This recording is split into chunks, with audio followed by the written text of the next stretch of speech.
Welcome to Saltgrass, a show about how local communities can engage with the climate crisis at a grassroots level. My name is Allie Hanley. Today's episode is part 2 about an event that ran last year called Djakitj Larr.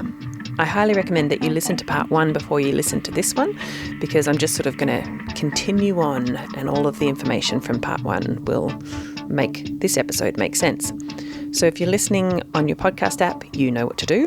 If you're listening on Main FM or 3MDR and don't have a podcast app that you use, you can go to saltgrasspodcast.com and listen to episode 1 from the website.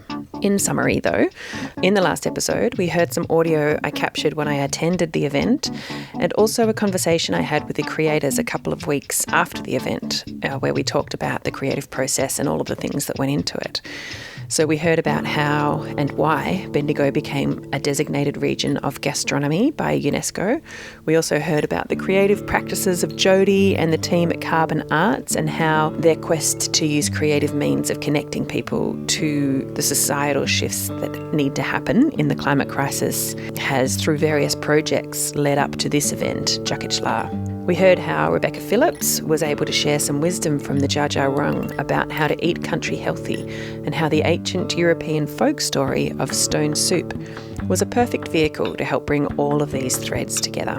Today we're going to continue on our exploration of this event. We have more from the creators and also more audio from the event, including some on-the-spot Vox Pop type interviews I did with the guests, and so we'll hear their responses after a very full afternoon of thought, discussion and food. The creative team involved and the people that you'll hear from in our interviews today are Jodi Newcombe, who's the executive producer and director. Sam Thomas was creative development, sound design, stage manager of the animate objects. Will Tait was co-producer, performer and MC.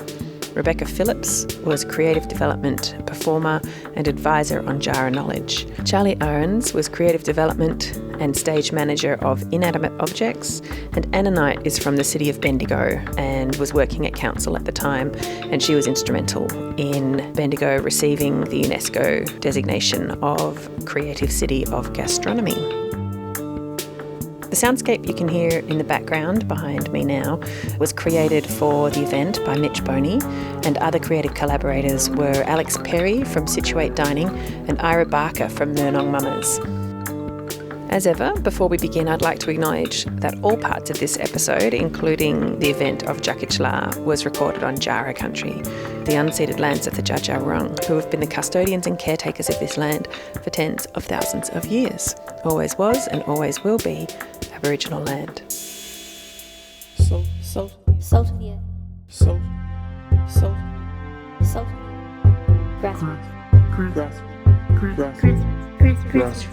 Grassroots.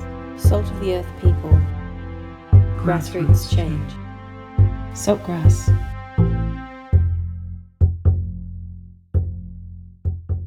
Listen to all episodes of Saltgrass on your podcast app or at saltgrasspodcast.com. So at the end of the last episode, we heard the beginning of the performance, which is Rebecca sharing the creation story of the Djaara Country. We were all gathered outside around a simple stage, a circle of sand. She was drawing in it with a stick as she told the story of the waterways being created and putting shells and balls where the emu nests were. And she was doing this beautiful arm movements to signify which bird was being told in the story at certain times. And so she embodied the story she was telling. And then to have Will come in as the white settlers, and his attitude was so familiar as well of, don't be silly, don't imagine things that aren't there, your spirits aren't real. He carved lines in the sand through her lines. He carved lines to indicate fences and indicate changing waterways and changing the landscape to suit his purposes, which is exactly what we've done as settlers and colonists and invaders here, without paying any respect initially to the Indigenous wisdom of how this land runs. And I think for me, it became really visceral as I saw it acted out and saw them actually carving the sand with their different stories. So I found that really powerful. So, The Europeans have arrived in Djaara Country. They have come in the wrong way. We have realized that they're here to stay. The old people had considered making kinship systems with these people so that we knew how we would interrelate, how we would hand over the laws of Bunjil so the newcomers may take care of country as we were. But how will we share the land? Land. Lovely, lush land. Lucky me. Right, well, we can start by getting some sheep in here. And we're going to need fences to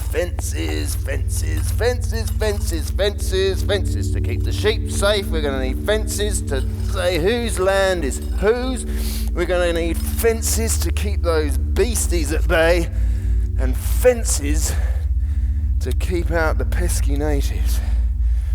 Oh, what next? Water. Water, that water looks great. All right, gonna have to dig a channel though. Here we go.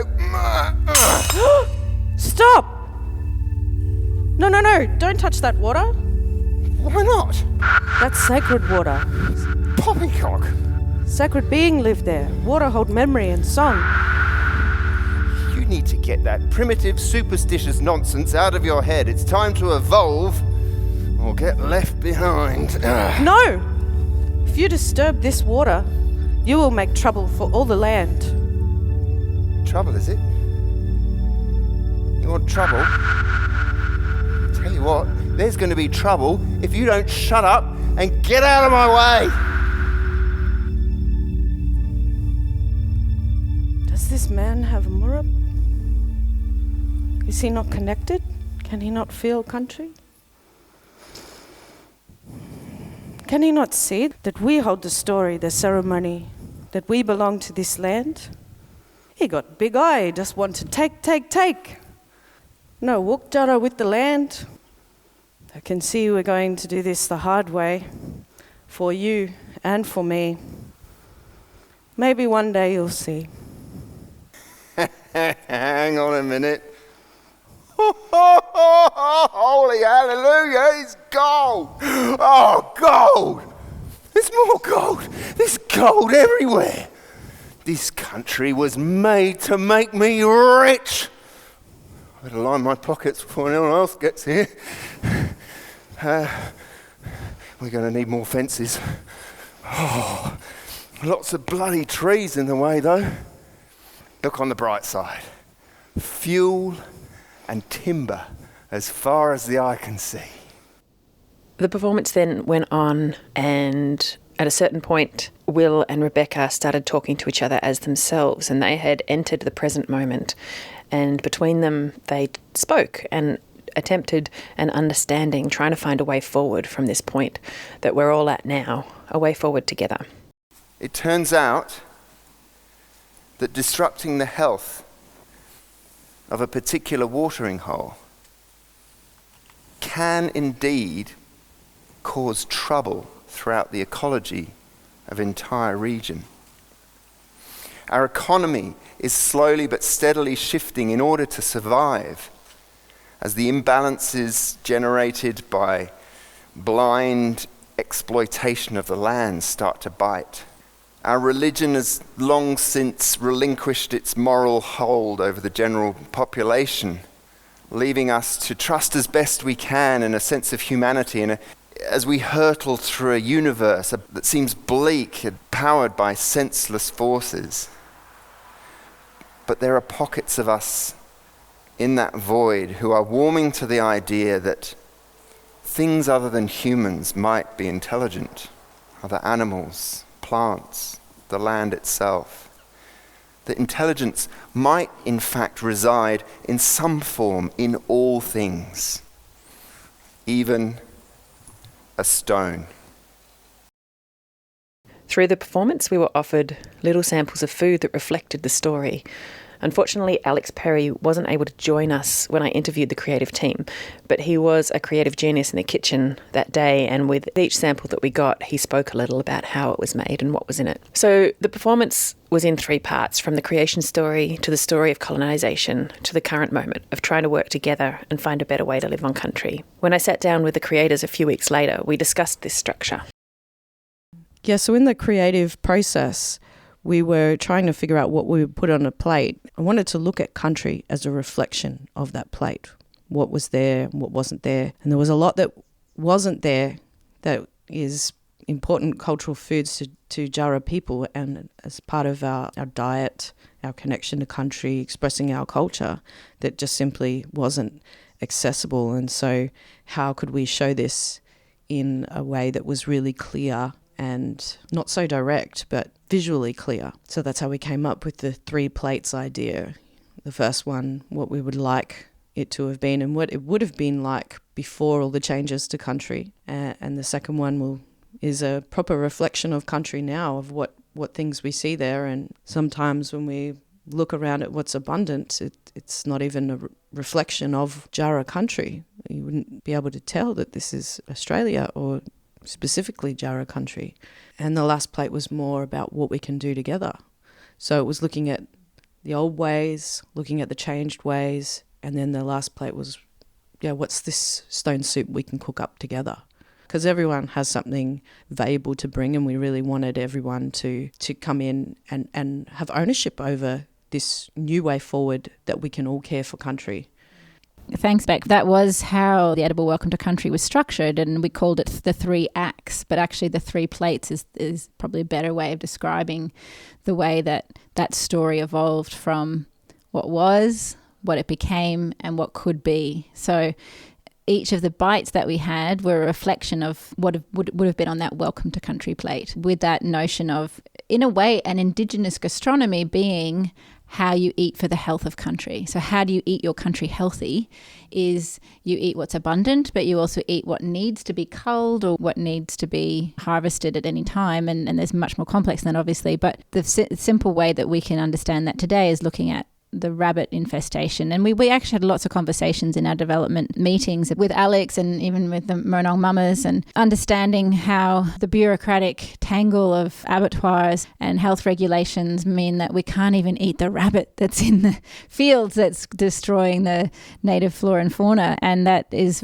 endlessly frustrating, but is a call to action and a great opportunity for creativity. Like how do we create a mobile abattoir that is not an arts project? I mean, heck, why not? And so there's that provocation in that plate was both what we should be eating and then, well, why aren't we? And I think Alex Perry, it's a shame he couldn't be here today, because he has done a lot of research on this, and in his new restaurant that will be at the Midland Hotel, he's almost calling it the reverse of the fine dining. It's like, go out and catch it and we might serve it to you, but he will be serving rabbit, I think. And it's an interesting cultural opportunity for our region and probably across the entire country.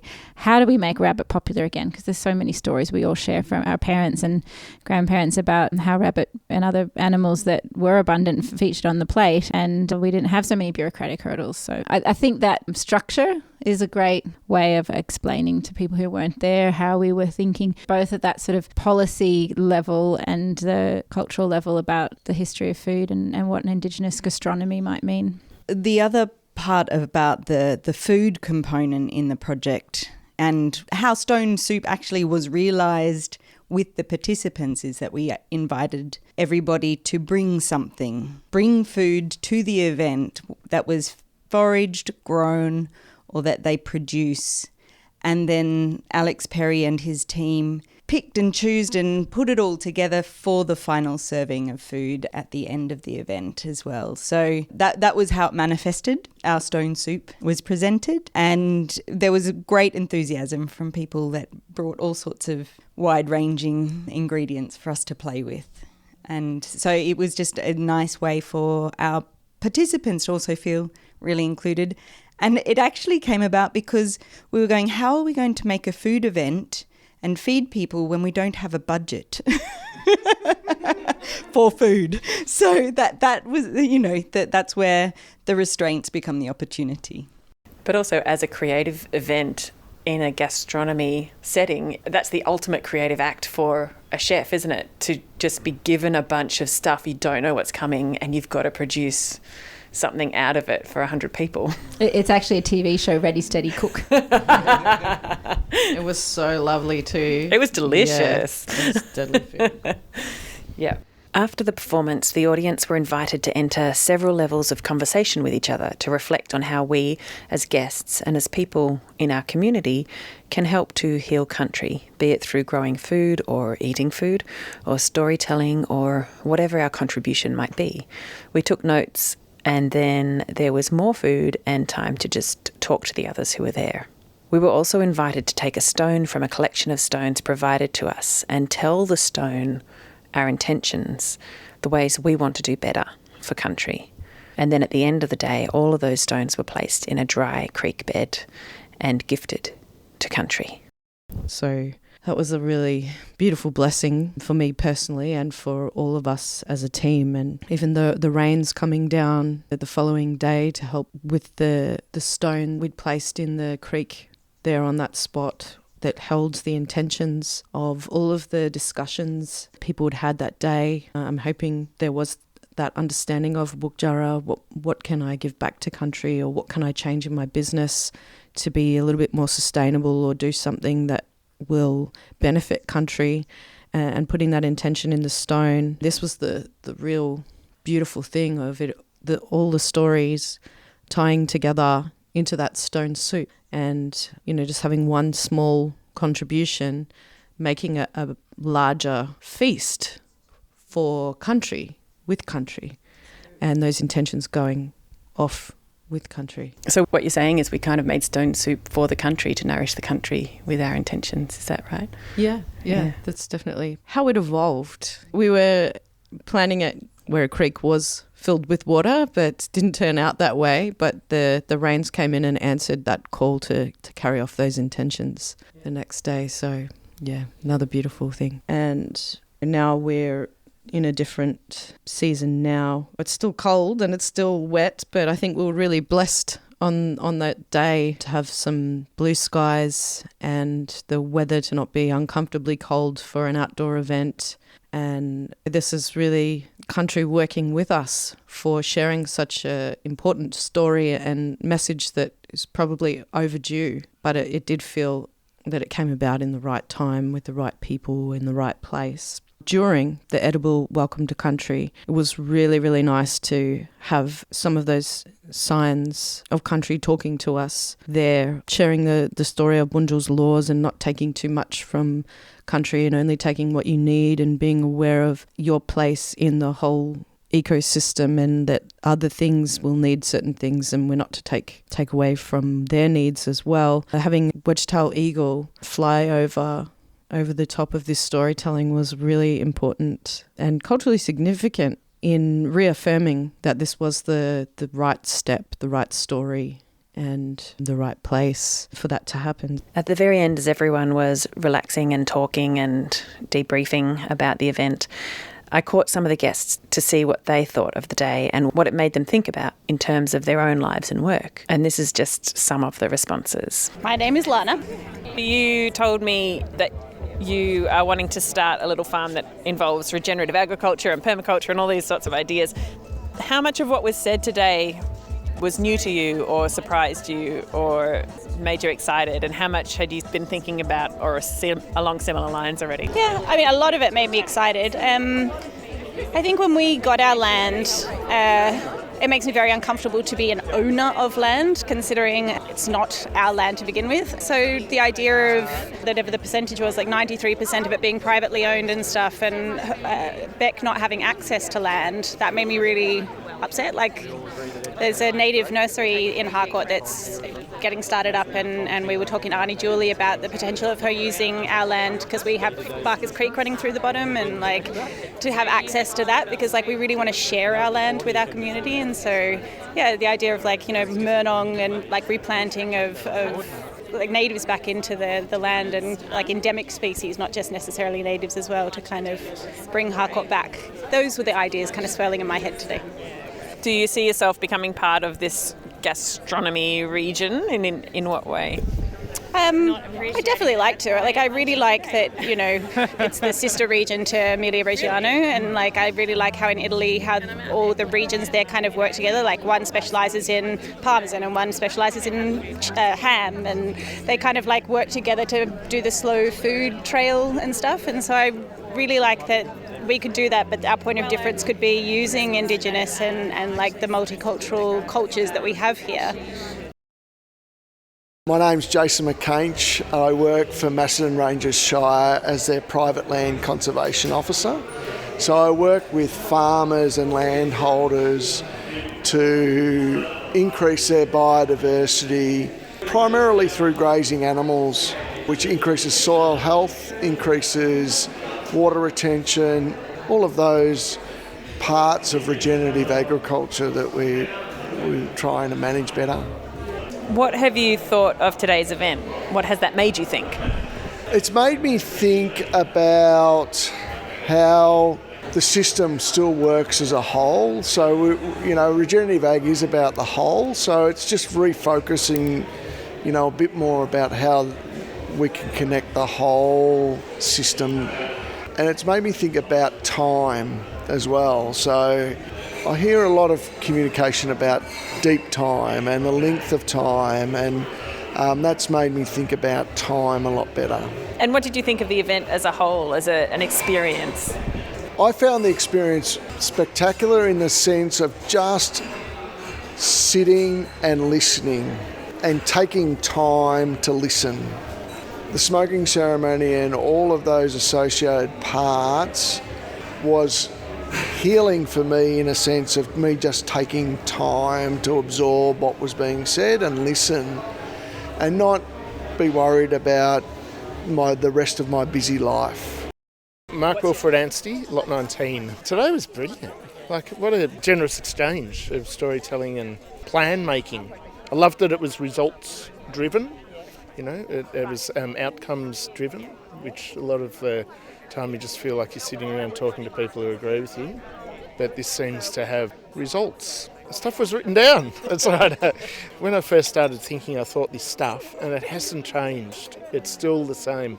But it just seems to be becoming more and more important about how to live well, making all these choices about how to live well. Not for all the wrong reasons, like more money or more whatever, but making decisions about kids and water and food, and it's got nothing to do with the things that we actually make value judgments on.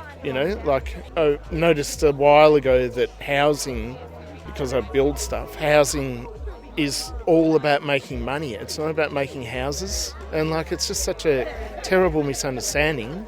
And if we start remembering that housing is for housing people and shouldn't be for making profit, and that food is for feeding people and keeping people happy and safe and healthy, I always go back to the really primary motive behind every action. Or, of course I don't, but I try. That's what I really try to do when I think about how I'm going to spend the next year or whatever. And this was unexpected. I didn't just turn up because of the food. Don't look at me like that. Which was great, wasn't it? But, I was going to shoot through after an hour, and it was just excellent to hang around for 5 and talk it up. Yeah, really excellent. What did you think of the food? It was great. I mean, Alex is a genius. The food is spot on. I've eaten all the weeds and all of that before. I don't make a regular habit of it, but actually rocket and greens are like a weed in our garden, and we eat that all the time. So my name's Mel of Gung Ho Growers, and I came here, I guess, because we're a part of the region of gastronomy and we're producers. So I was reflecting on it. I'm really tired. After 4 hours of talking, I'm actually exhausted. And that was really weird because I love talking. But I was actually reflecting on the fact that the work that we do, when you're working all the time, you don't have the space and the time to actually talk and think about all the ideas that are fuzzing around in your brain, or the inspirations necessarily that you have, because if you think about something, you either have to do it or you don't do it. So having the luxury and the ability and the space, I guess, and the facilitated time to be able to think and then get into the rhythm of talking. I was quite intimidated at first, but then after the couple of hours I got into it. But it was a really different experience for me. And it was a very different experience to come into a creative and quite heady space, if that makes sense. What do you think you'll take away? Sorry, I've got her. You can have her in just 1 minute. What do you feel like you might take away from this? I think what I can take away from it is the remembrance that it is really energising to talk about ideas. You know, it can give me the shits too, because if you talk about stuff and never do anything, I don't want to be a part of that. But I think it's really important to talk with people who are not in your everyday world and your everyday circle about ideas and what you could do, because that's actually how new things happen. It was fantastic. Just really great conversations and lots of interesting ideas and interesting people to talk to. I think, though, one substantial impression is of, I don't know, cultural elitism is a concern of mine. And even the word gastronomy is sort of elitist, right? And there's so many people in our community that would never use that word, would never come to something that had that word in it. And I think, don't know what it means. And I think that's important, that it goes beyond the sort of foodie elite. And we are at a vineyard in Harcourt and with a beautiful event and, So, I mean, just a fantastic event, and the beginning in particular, like Beck's introduction, and welcome to country, really amazing. So I'm Joel Meadows. I run a business called the Green Hand Institute, which is a permaculture education consulting business, and I teach on a lot of permaculture courses in this region. The standout for me absolutely was a phrase that Beck used today, which was eating the land healthy. And I feel like, oh man, we've got to get that right, because so often I think we think that the health of the land is tied up with us locking it up or not touching it or protecting it. And it's actually, no, if we eat it and we need it, then we need it to be there again, so we need the land to be rejuvenating because it's our food. Whereas actually if we see land as separate to us, that's about the worst thing I think we can do. So I was excited to hear that and excited to hear that. Of course, it's an Indigenous perspective that you don't lock the land up, you eat it. But that actually can be something that heals the land and eating the land healthy. Really cool. Yeah. And the conversations have been good, as is often the case with things like this. It's like ideas, and you just feel a little bit overwhelmed and you're not quite sure where it's going to go. I sat on a table looking at Indigenous and bush foods things to do with trying to, get more of it happening, trying to think about how we honour the local Indigenous groups, but also spread the word too, because I think we're in a tricky situation with that stuff where we actually need it, but it's treated as if it's a bit of a side issue, and I think it's fundamental. And I'm also, one thing that didn't come up today, but I reckon needs to be discussed in relation to food, is scale. I think big is probably our worst enemy, and not that small is always good, because I suppose from my permaculture perspective, I'm working with people all the time who are growing food in their backyards, and I think that's fundamental. It would be very easy for a project like that to miss something like this and just work with farms and restaurants and whatever, and that stuff's really important too, but I think the backyard scale is kind of where it starts. And when people grow food in their backyard, they're far more likely to buy their food from a farmer's market than they are from a supermarket, and they're more likely to want to know where their food comes from. And when they grow food in their backyard, they also know when they go to a shop that, oh, that's out of season, because there's no way I could be growing that at this time of year. And that gives them a local knowledge, which is worth so much when they become much more conscious consumers, as well as not being consumers, actually being genuine producers. So I think that's exciting, and I'll be interested to see. It'd be very easy for a project like this to miss that and kind of skirt over the top of it. So I hope that gets some airtime. My name is Laisel. I have loved the event. It's been the most beautiful collection of people sharing ideas and stories, and just such a beautiful approach to connecting. I think the organisers set the scene really, really well. started the whole conversation in a really intelligent, respectful way. What do you think you're going to take away from this event? Hopefully more connections. I'm really interested to meet more people who are working in this space. There are so many good people doing so many good things. Tell us what you do. I mill flour, small batch, freshly milled, whole grain flour, milled on stone. I buy grains directly from farmers who are doing good things. I feel pretty blessed to do it. Goodness flour.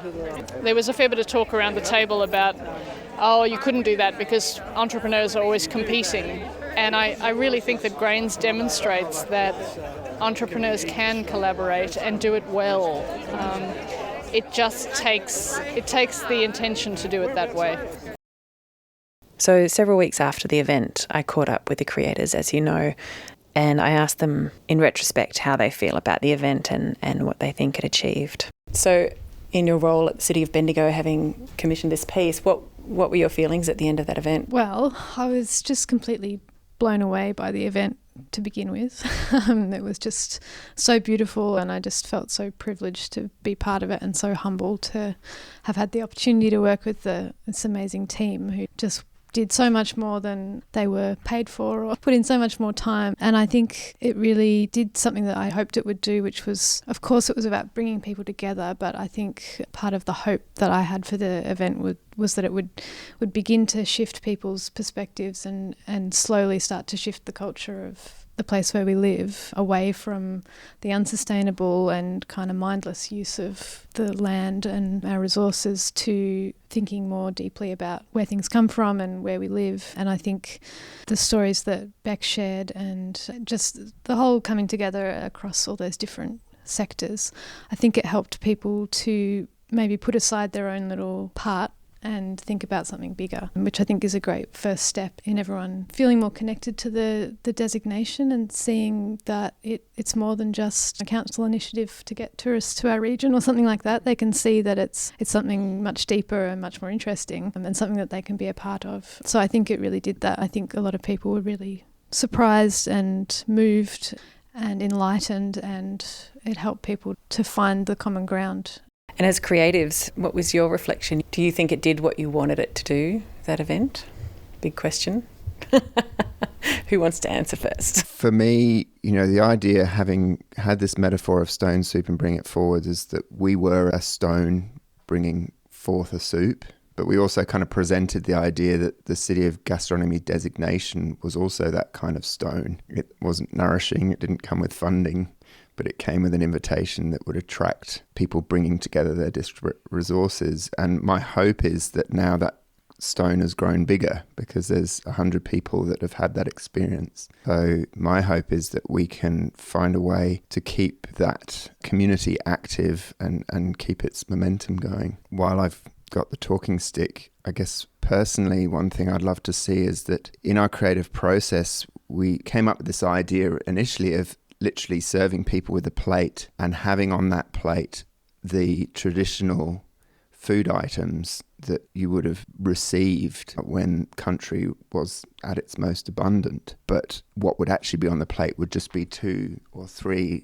little tiny morsels and then kind of big empty places with labels for the things that are no longer on that land. And as we played with that metaphor of the plate, we kind of also realised that it represented the only 3% of Djaara Country that traditional owners have easy access to. So I guess one of the things that excites me is the possibility that we could open up a culture of potentially landowners realising that they can be of service to country by allowing traditional owners onto their land to do cultural work. I have no idea what it would take to do that, but if I can, as part of Carbon Arts and the collaboration with the City of Gastronomy designation, do one thing moving forward, it would be that, yeah. Yeah, I think as an artist, I always feel very inspired and motivated by these projects, ideas, concepts, and that's what drives me to express those to people. I think what's really unique about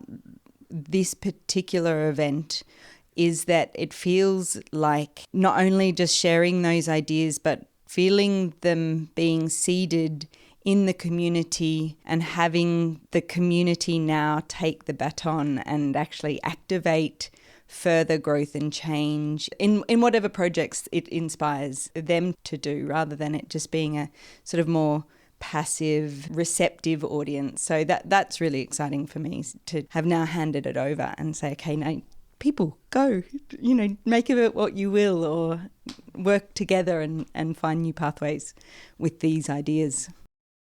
I think the event was a lot of fun to deliver and wonderful to see everyone really enjoying themselves and being captured by the different elements.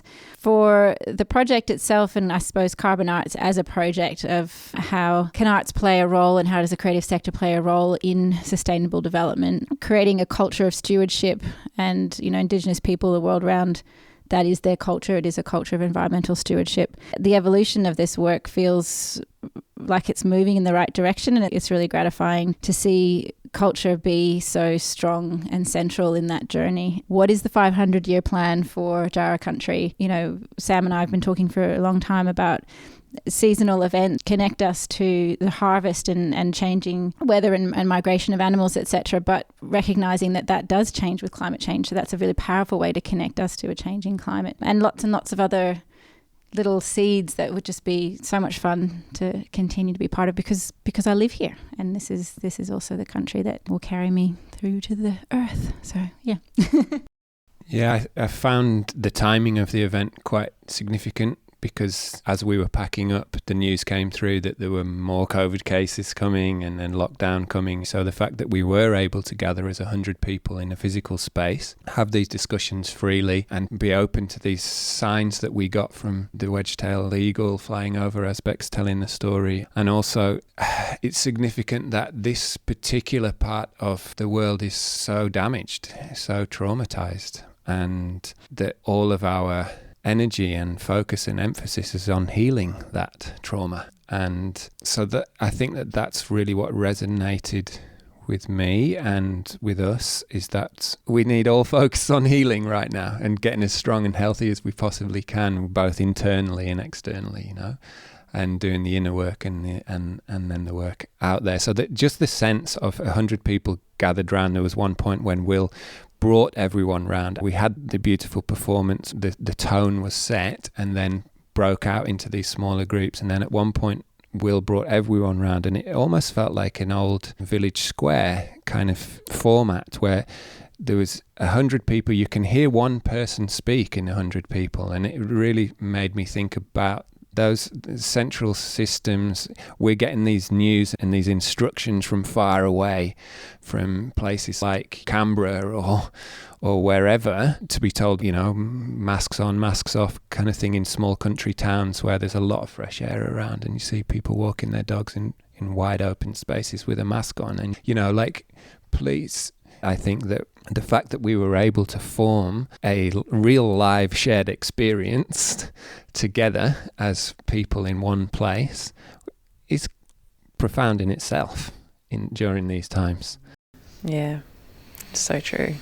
I think the event went so smoothly. Yeah, big credit to the team in the background. Will and I were doing a big edible welcome to country that was very theatrical in a sense. All of the other things that were going on in the background, I was really impressed with my team and how hard they were working, and all those little things made Will and I look good. So yeah, I was just really impressed with how smoothly everything went and how everyone was really open to the discussions. I didn't see one person not engaged with something they really wanted to talk about in their small groups. And being able to capture that information, using the environment so well with the wine barrels, I think it really gave people a chance to bring out ideas they probably didn't know that they had sitting in the background, and we really created that safe space for those bigger discussions on how we want our community to be, and what will our interaction be like with a greater awareness. What research do I need to go back and look at that I'm interested in, or that will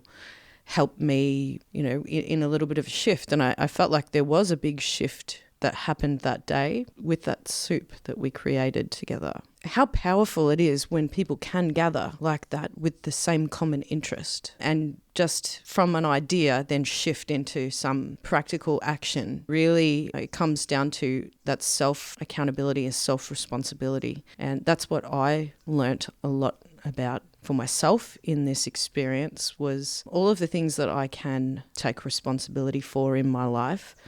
Big and simple choices to make. That, is this good for country?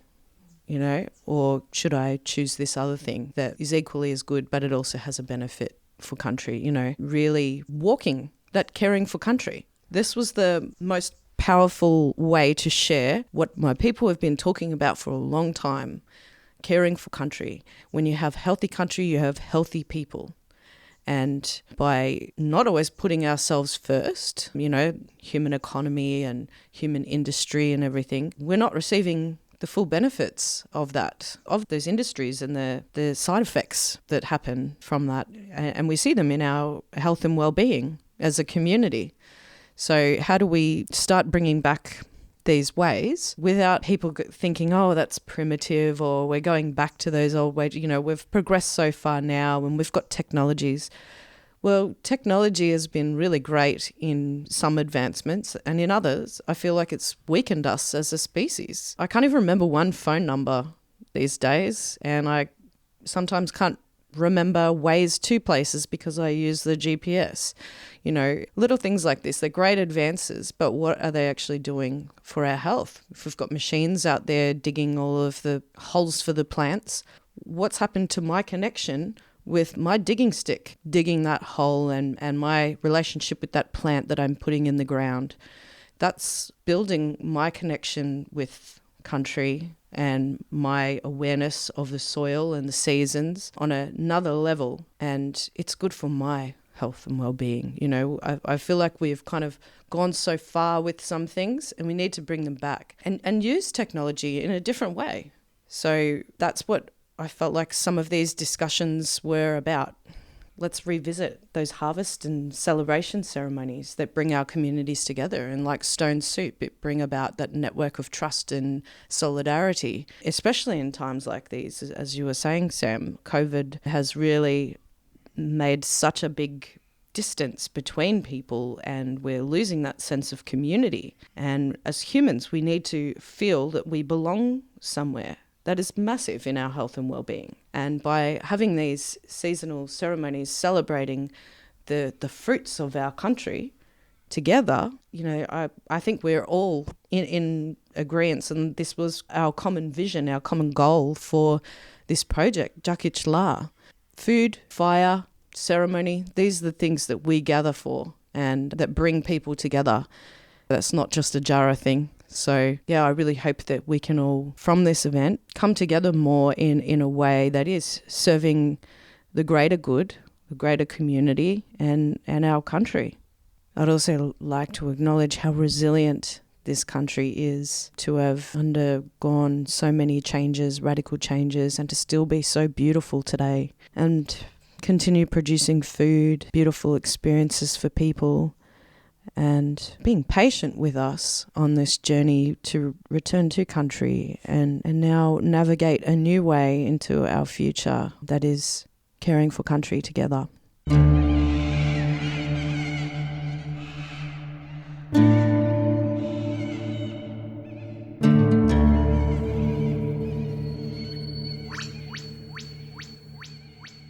One year after the event, I caught up with Jodi Newcombe and asked her for an update of what's been happening around this project since last year when it all happened, and if it's developed or changed or what might be next. This is Jodi.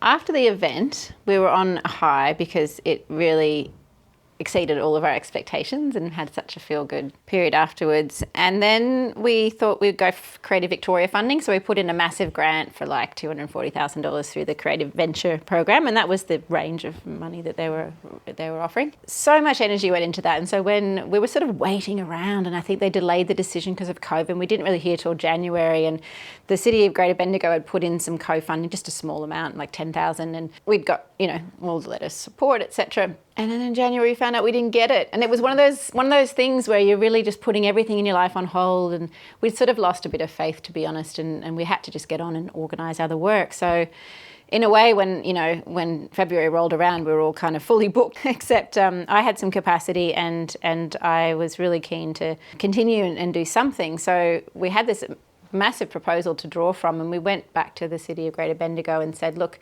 with the 10 grand, do you still have it available? Because we could do this, that and the other. And they were really keen. So we devised Eating Djaara Country Healthy, which is quite a modest and kind of organic evolution of where the last event left off, which we decided was actually a really healthy way to go. Sometimes when you drop too much ambition into something, it can be overwhelming, and sometimes you just need to move at a slower pace. So we all got together, Beck and Alex, Charlie and Will and I. Sam is now working at council full time, so he didn't really have capacity. But the four of us got together and we had a chat at Bar Midland. We started to explore what this project was, and it was. Spending time with Beck is always amazing and enriching, and I find the same when I spend time with Kath Coffey. You just get so much wisdom through their way of seeing the world, and she explained this sort of philosophy of you do what. You sort of, like you give your gifts and you do what feels right, and then the land will let you know if you're on the right path, and that will give you the assistance, and the world will come to you if you're doing the right thing. So we took that gradual approach because we were going to go for more funding from Regional Arts Victoria, and it was like, that's actually taking energy and effort away from what's here right now on the table, on the plate, so to speak. And she actually told this beautiful story about how she was doing a performance, one of her early performances as an artist, and her elder had told her, you need to get the branches of the highest tree to do the smoking ceremony probably, or something at the beginning. And she looked out and the highest tree was like, the highest branch was like 10 or 15 metres high, and there was no way they were going to reach it. And so she looked at the next tree and it was like these scraggly little leaves, and her colleague at the time were trying to pull those leaves down, and it just didn't feel right. And then all of a sudden there was this almighty crack, and the branch from the big tree just fell off onto the ground. And wow. It was like, wow. So with that in mind, that actually really shaped the way I thought about work from the next few weeks after that. And so we did just take a gradual approach, and so we thought we'd take this kind of conversational style where we took the principles of what we developed, which were having conversations with farmers and looking at the land that they're working on and what's actually there, and bringing the wisdom that Beck has as being a Djaara person and a cultural ambassador, and really examining the food system and how we do eat Djaara Country healthy. Why is it that we don't have the ability in Victoria to eat brew? Why is it that we don't have access to rabbit that's in abundance because of these, abattoir laws? And so we're now evolving those conversations, and we're going to be making a menu called the 50-year menu for eating Djaara Country healthy. Alex Perry's going to design that menu. He's already well on the track because he's got some wonderful offerings there at Bar Midland. And we are hosting a conversation on Monday with someone in the honey industry, a few people in the abattoir industry around different forms of mobile slaughter and things like that. And we're looking at native grains and that sort of thing, and hope to release this menu along with a blog post for each dish. So we'll be thinking about what the next 50 years might look like in the evolution of that food source. And, thinking about what Djaara people's role is in stewarding those resources as well, which is a really interesting and new conversation for some in the industry. So I'm really looking forward to that and sharing that with everybody, and that will just sort of be gradually released. But we also send out an email to everyone reminding them of their intention to country and asking for stories back and wanting to share those stories with everyone too. Not even just about their intention, but what have they been doing, what have they been eating, how have they been experiencing all of these questions and living with these questions over the last year. We've offered a supper club, so maybe that's the thing, like invite people to come and experience the menu over the next year at the Bar Midland. So what's a supper club do?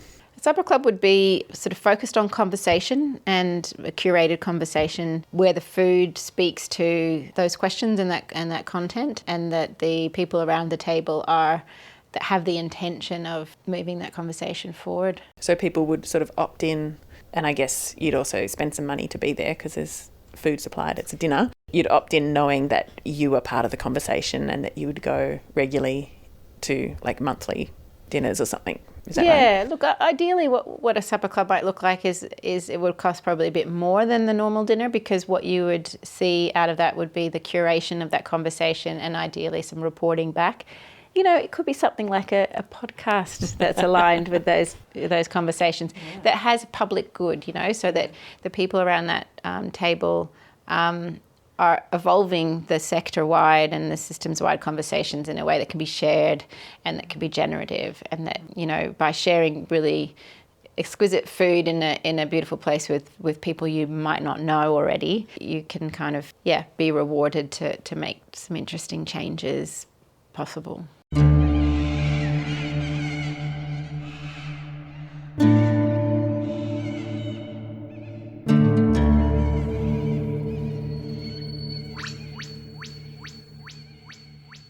So there you go. That was our second episode about Djakitj Larr, eating country healthy. Again, the 6 people you heard in this episode in the main interviews were Jodi Newcombe, Sam Thomas, Will Tait, Rebecca Phillips, Charlie Ahrens and animate. The soundscape used throughout this episode was by Mitch Boney, and that was the sound used in the event. And also Alex Perry from Situate Dining and Ira Barker from Murnong Mamas need to be acknowledged, as they were the food creators for the event, which was such a pivotal and important part of the event. There are links to many of the things discussed in the show notes for the podcast and at saltgrasspodcast.com. For those of you listening on Main FM or 3MDR, please note that you can listen to all episodes, including the first episode in this 2-part series, on your preferred podcasting app or at saltgrasspodcast.com. You can follow us on all the socials, and you can subscribe to our email list to get reminders and updates about the show. This program was made possible with support from Main FM and the Community Broadcasting Foundation. Find out more at cbf.org.au. My name is Allie Hanley. Thanks for listening. Salt of the earth. Salt. Grassroots. Salt of the earth people. Grassroots change. Saltgrass.